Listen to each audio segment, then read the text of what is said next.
Hello there, back with a bonus episode as part of my 2024 favourite series, sharing an extended best base list of standout skin tints, multitasking sticks, sheer foundations, and glowy base products I loved last year. In my full 2024 makeup favourites video, I only featured the best of the best, but I mentioned that I could have included about a dozen products in the base category. There were so many I enjoyed, so here they all are. If we haven't met before, hi, I'm a minimal makeup lover, so I lean into sheer layers, glowy finishes, light coverage. Everything I use in this category is all about trying to enhance my skin, not cover it up. Skincare, primer, a glowy base, sunscreen, all play a critical part in that enhanced end result too. I wouldn't go in with any of these products on completely bare, dry skin and expect them to look their best. So if you'd like a more detailed video on those other elements and my complete skin prep process, let me know. Always love a skin tint, then I add a touch of a multitasking stick on top for a little more coverage, but I'm bursting to talk to you about this first product, so I'm changing the running order.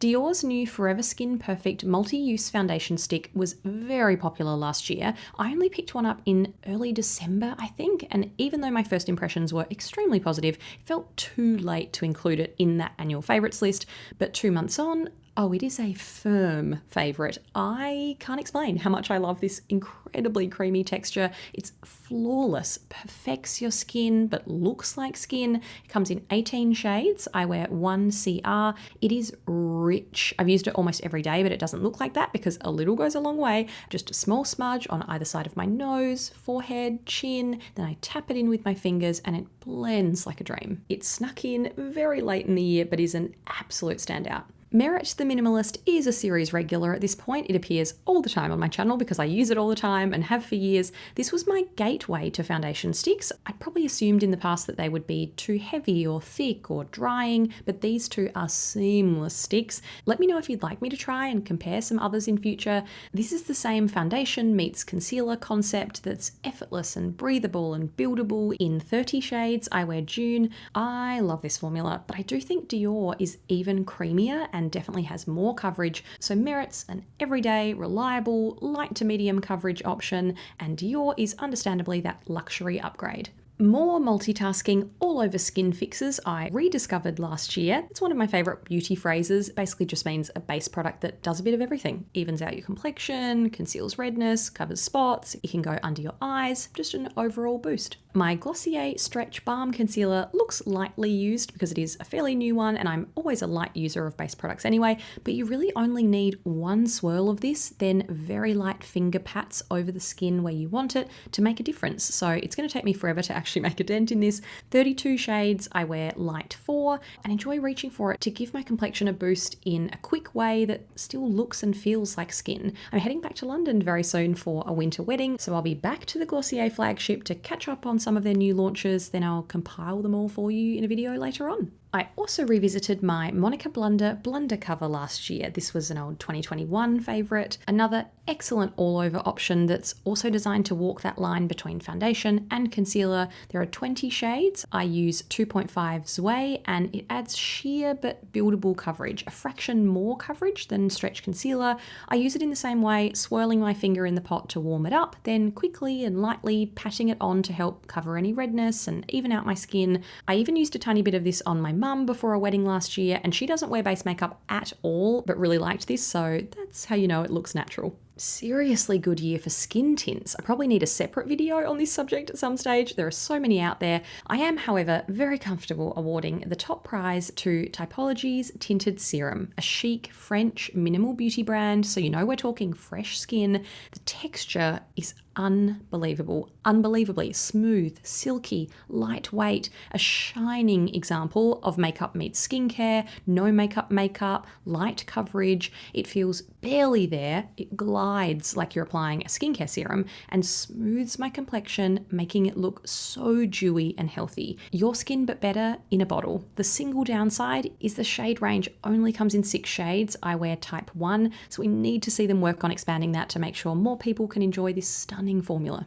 In my silver medal spot last year, Lisa Eldridge's Seamless Skin Enhancing Tint. I said this launch was everything I dreamed a Lisa skin tint would be, and if you're a Lisa fan, you know that translates to a glowy, naturally perfected complexion, just your skin at its best. 19 shades. I wear shade 3, but will probably pick up 4 when I'm back in London. That was a good match too. It's so lightweight and thin. 2 drops is honestly all you need to make an impact, subtly but noticeably evening out your skin. Can't wait to try Lisa's new concealer too, so I will definitely report back. I've used so much of this Summer Fridays sheer skin tint in the past 2 years, but it's still going strong. Before trying the first 2 formulas in the second half of last year, this was the one I reached for most for that sneaky complexion boost in an undetectable way. 12 shades, I wear 2. Like Lisa's tint, a few drops is all I need, mixing it together on my fingers first, then spreading outwards from my nose, chin and forehead, patting and tapping it into my skin for the most natural finish. I never actually rub a skin tint in circles. Gentle strokes and taps are the way to go. The Hourglass Veil Hydrating Skin Tint wraps up this section. Another new to me formula last year. We've gone from lightest to thickest in this lineup. Having said that, this isn't thick or heavy, just creamier than the last 3 that are true liquids, so they're much more runny straight out of the packaging. As a result of the creamier feel, this one isn't quite as light and barely there on the skin as the others, because they're also super lightweight, but it's still nice and fresh and looks fantastic as a sheer veil of coverage. As a skin tint addict, it takes a lot for a foundation to impress me, but you know the number 1 de Chanel Revitalizing Foundation made an impression long ago. It was a 2022 and 2023 favourite, and it could have been in the 2024 list because it was my foundation of choice for every special occasion and wedding I went to last year. If you're anything like me, the best of your makeup bag is coming out when you're getting ready to go to a wedding, so you know I hold this in the highest regard. 20 shades, I wear BR12, still light and glowy, but a little more put together and a little more coverage, lasts so well and always looks good hours later. I filmed a 3-part glowy base product series last year, so you can revisit those episodes for more radiance, but there were 2 2024 heroes for me. A really hot summer means applying even lighter makeup layers than I usually do, but when I still want a subtle bronze glow,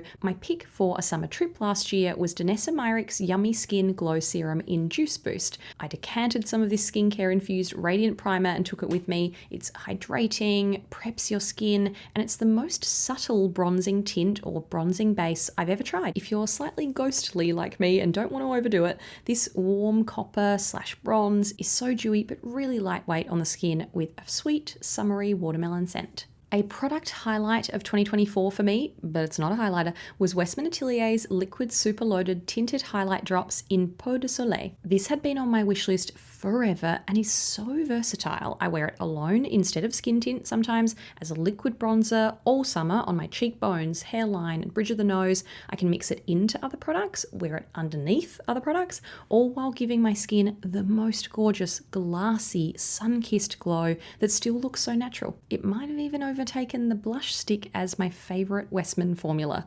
Big call. I felt like I was on a real roll with base makeup last year, so I hope you enjoyed this look at the extended family of favourites. There were some great new launches, formulas that were new to me and exceeded my high expectations, and old faithfuls that still hold up. I'd love to hear if you also had a long list of complexion companions. Please mention it all, or feel free to leave the highlights in the comments. I'll see you there, and I'll see you for my hair and body favourites recap next. Thanks for watching. See you next time.